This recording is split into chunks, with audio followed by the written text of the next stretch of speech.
මේ ස්වර්ණමාලී මහා සෑරජානන් වහන්සේ පිහිටි භූමියට ලෞතුරා සම්මා සම්බුදුරජාණන් වහන්සේ අපේ ගෞතම සම්මා සම්බුදුරජාණන් වහන්සේ 500ක් මහරහතන් වහන්සේලා සමග වැඩම කොට සමාපatti සුවයෙන් වැඩ හිටපු ශ්‍රී සම්බුදු සිරිපා පහසින් පාරිසුද්ධත්වයට පත් වුණ බිමක්. ඊළඟට බුදුරජාණන් වහන්සේ මොහොතේ මෙතන මහා ශාල කියලා දිව්‍ය පුත්‍රයෙකුට කියා හිටිනවා. දිව්‍ය පුත්‍රය අනාගතයේ භාග්‍යතුන් වහන්සේගේ වැඩිමනක් ධාතු තැන්පත් මහා සෑය ඉදි වෙන්නේ මෙතන. ගාමිණී අභය කියලා පින්වන්තයෙක් පහළ වෙලා ස්තූපේ කරවනවා. මේ භූමියට මහා කස්සප මහරහතන් වහන්සේ වැඩම කළා. මේ භූමියට සාරිපුත්ත මහ මුනිදුන් මුගලන් මහ මුනිදුන් වැඩම කළා. ඉතින් මහා කස්සප මහරහතන් වහන්සේට මේ කාරණා හොඳට මතක හිටියා. ඉතින් බුදුරජාණන් වහන්සේ ලංකාවට වඩිනකොට එවකට මේ භූමියේ මිනිසුන් නැහැ. ඉතින් මේ භූමිය බුදුරජාණන් වහන්සේ වෙනුවෙන් වෙන් වෙච්ච භූමියක් විදිහට කටුරොහොල් ඇති වෙලා කාටවත් අපිරිසිදු කරන්න බැරි විදිහට මේ භූමිය වෙන් වෙලා තිබුණා. මිහිඳු මහරහතන් වහන්සේගේ වචනේ මිහිඳු මහරහතන් වහන්සේ සපු මල් අරගෙන දේවානම්පියතිස්ස රජුරු ඉදිරියේ මේ භූමියට ඉස්සා මේ පොළොව කම්පා වුණා. ස්වාමිනී අයි පොළොව සෙලුනේ. මහරජා අනාගතේ මහා ස්තූපයක් ඉදි වෙනවා මෙතන. තුන් ලෝකේටම අසදෘස ස්තූපය. ඉතින් ස්වාමිනී මම කරන්න නෑ. ඔබට ගොඩක් කටයුතු තියෙනවා. ඔබගේ මුණුබුරෙක් ඉන්නවා ගාමිණී අබේ කියලා අනාගතේ. එතුමා තමයි මේ ස්තූපය කරවන්නේ. අන්නේ විස්තරේ ලියලා මේ කණුවක හිටවලා තමයි දේවානම්පියතිස්ස රජුරෝ මේ භූමිය වෙන් කළා තිබ්බේ.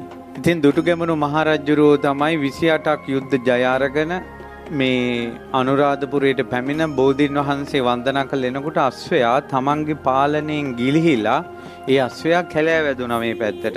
ඇවිල්ලා අර කණුව වටේ කැරකෙනවා. රජුරෝ අශ්වයාගෙන් බැහැලා කණුවේ අකුරු කියවනකොට අනාගතේ ගාමිණී අබේ කියලා රජ කෙනෙක් මෙතන මහා ස්තූපයක් ඉදි කරනවා කියන අකුරු දැකලා ඉපදෙන්නත් කලින් තමන්ගේ නම ගලක කොටා විස්තර අනාවැකි කියපු බව සිහි කරනකොට රෝමෝද්ගමනය වුණා. ඊට පස්සේ ගල් කණුව අයින් කරවලා මේ භූමිය සමතලා කළා. දසමහා යෝධයන් මහා ඇතුන්ගෙන් මේ භූමිය හදලා මේ රුවන්වැලි සෑයේ උසටම ගර්භයේ උසටම පොළොව ඇතුළට චෛත්‍යය තියෙනවා. මොකද මේ පේසාවල්ලු තුනේ උස පමණටම 9 ප්‍රමාණයක් පොළොව ඇතුළට ගිතා බැහැලා තියෙනවා. හේතුව ගෞතම බුද්ධ ශාසනයේ අසද්දෘස මහා සෑය දඹදිවවත් නෑ මෙහිම සෑයක්. දෙව්ලොවවත් නෑ බ්‍රහ්ම ලෝකේවත් නෑ. අසද්දෘස මහා සෑය සමාන වෙන්නේ නෑ. ඉතින් නාග ලෝකෙන් තමයි ධාතුන් වහන්සේලා වැඩැම්මුවේ. ඒ ද්‍රෝණයක් ධාතුන් වහන්සේලා. ද්‍රෝණයක් කියලා කියන්නේ බුදුරජාණන් වහන්සේගේ සම්බුදු සිරුරේ සම්පූර්ණයෙන්ම තිබ්බේ ද්‍රෝණ 8යි. 8න් එක පංගුවක්ම මේ ස්වර්ණමාලී සෑරජුන් තුල වැඩ සිටිනවා. තුන් ලෝකේ කිසිම ස්තූපයක තරම් ධාතුන් වහන්සේලා වැඩ සිටින්නේ නැහැ. ඒ නිසා මේ උතුම් ස්වර්ණමාලී මහා සෑරජුන් තරම් ආනුභාවයි. ඒ වගේ භූමියක තමයි අද ඔබ මේ පින්කම් කරන්නේ. එදා ලංකාවේ වී වේලා ගන්නවත් ඉරව්ව වැටුන්නේ නැහැ කියනවා. අහසේ කසාවතක් ඇතුරුවා වගේ කියනවා රුවන්වැලි සෑයට සංඝයා වැඩපු දවස. 96 කෝටියක් පිරිත් කියද්දින් තමයි ධාතු තැන්පත් උනේ. මේ රම්මැලි මහා සෑයේ මුදුනේ බුදුරජාණන් වහන්සේගේ සම්බුදු සිරුර මැවිලා බුදුරැස් විහිදුවා මිනිසුන්ට ප්‍රසාදය ඇති කළා. ඒ වෙලාවේ එතන වැඩ හිටපු උතුම් රහතන් වහන්සේ නමක් ඒ ශ්‍රද්ධාවෙන් ඉන්න මිනිසුන්ට ධර්මයේ දේශනා කළා. 30000ක් පිරිස මඟඵල ලැබුවා. 40000ක් ගිහි පිරිස යහපතටපත් වුණා. ඒ වගේ මේ භූමිය මාර්ගඵලලාභීන් බිහිවෙච්ච තැන. මේ රුවන්වැලි මහා සෑයේ මළුවේ රහතන් වහන්සේ නමක් හිටපු නැති තැනක් නැහැ. ඊළඟට ඒ දුටුගැමුණු රජුරෝ මහරහතන් වහන්සේලාගේ අනුග්‍රහයෙන් මේ සෑයේ 3 වතාවක් පැදකුණු කරලා ওই පේසා මල්ලු වට්ටමින් උඩට නැගලා ධාතු ගර්භයට බැස්සා. දොරකින් නෙවෙයි ඇතුල් වෙන්න තියෙන්නේ, උඩින් බහින්න තියෙන්නේ මේ සෑරජානන් වහන්සේගේ ධාතු ගර්භයට. එහෙම උඩින් බැහැලා ඇතුළේ තියෙනවා ගොඩාක් රන් රිදී මුතු මැණික් පාසාන වලින් බුදුරජාණන් වහන්සේගේ මුළු බුද්ධ ශාසනයම අඹලා තියෙනවා ඇතුළේ. බාතිය කියන රජුරෝ මේ සෑය ඇතුළට ගිහිල්ලා තියෙනවා ඉරිදියෙන්. දෙවියන්ගේ උපකාරයෙන්. ඒ ගිහිල්ලා ඇවිල්ලා කියලා තියෙනවා මේ රුවන්වැලි සෑ මළුව වගේ මළු 4ක් ඕන කියනවා ඇතුලේ තියෙන පිළිම ටික එළියට ගත්තොත්.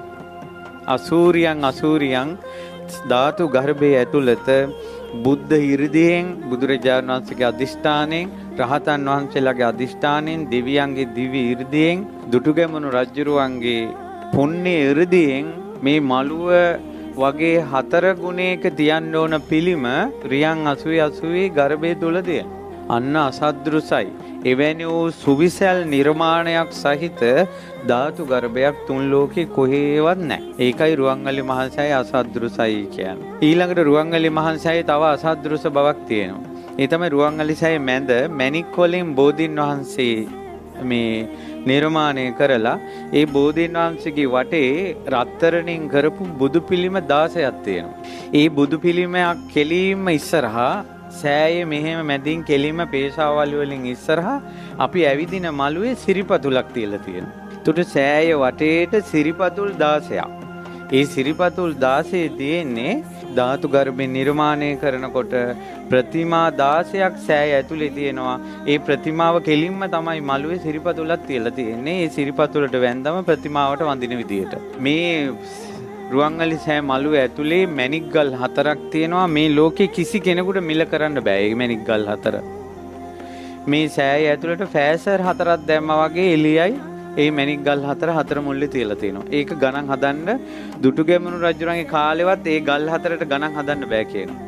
අදටත් ධාතු වංශේ තියෙනවා රුවන්වැලි සෑය ඇතුලේ තියෙන මේ මැණික් ගල් 4 වටිනාකම ඒ රජ කාලෙවත් ගණන් හදන්න බෑ කියලා. ඊළඟට දුටුගැමුණු රජුරෝ සක්දෙවිඳුගේ කරඬුවේ ධාතු ද්‍රෝණයක් ධාතුන් වහන්සේලා ඇතුලේ පැදකුණු කරලා අදිෂ්ඨානයක් කළා මේ උතුම් සෑරජානන් වහන්සේ බොහෝ දෙනාට සිත සල්සන බව සත්‍ය නම් අපි බොහෝ පිං රැස් කරගත්ත බව සත්‍ය නම් මගේ ශ්‍රද්ධාව සත්‍ය නම් මේ ධාතුන් වහන්සේලා කරඬුවේ තියෙන්නේ නැතුව ධාතුන් වහන්සේලා එළියට ඇවිල්ලා බුදුරජාණන් වහන්සේගේ රූපේ මැවෙන්න ඕන කියලා. අර ධාතුන් වහන්සේලා කරඬුවෙන් උඩට මතුවෙලා බුදුරජාණන් වහන්සේගේ රූපේ ධාතුන් වහන්සේලාගෙන් සැකිල්ල හැදිලා 이르දියෙන් මස් නහර කෙස් පවා පිහිටියා. තුන් ලෝකෙම බුදුරජාණන් වහන්සේගේ රූපේ ඒ විදිහටම මැවිලා තියෙනවා ඇතුලේ මේ රුවන්වැලි මහා සෑරජාණන් වහන්සේ තුල.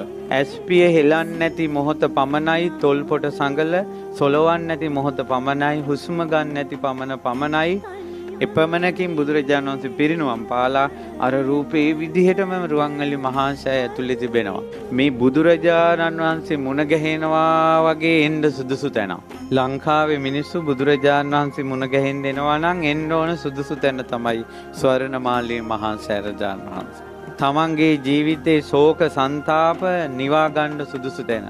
ඉතින් බොහෝ දෙවි දේවතාවුන් වහන්සේලා 330 පැයි මා මේ බණ කියන මොහොතේ පවා දෙවියන්ගේ දෙව්ලොව කෙනෙක් හෝ බඹලොව කෙනෙක් හෝ නාලොව කෙනෙක් හෝ මනුලොව කෙනෙක් හෝ අනිවාර්යෙන් සෑය වදිනවා. මේ රුවන්වැලි මහා සෑය හිස් නොවන මොහොතක් නැහැ. අපි රෑ 10ට ගේට්ටුව වැහුවට ඒ ගේට්ටු මිනිසුන්ට වැහුණට දෙවියන්ට බඹුන්ට නාගයන්ට යකුන් රකුසන් ආදී කිසි කෙනෙකුට ඒක වැහෙන්නේ නැහැ.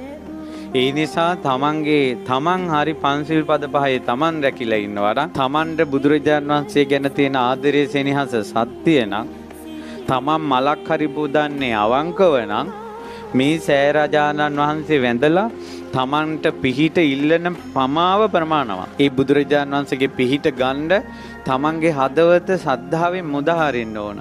අවංක ශ්‍රද්ධාවක් තියෙන්න ඕන බොරුව නැතුව. ඊළඟට පන්සිල් පද පහවත් රකින්න මහන්සි ගන්න ඕන. අමාරුයි තමයි කරගන්න අමාරුයි.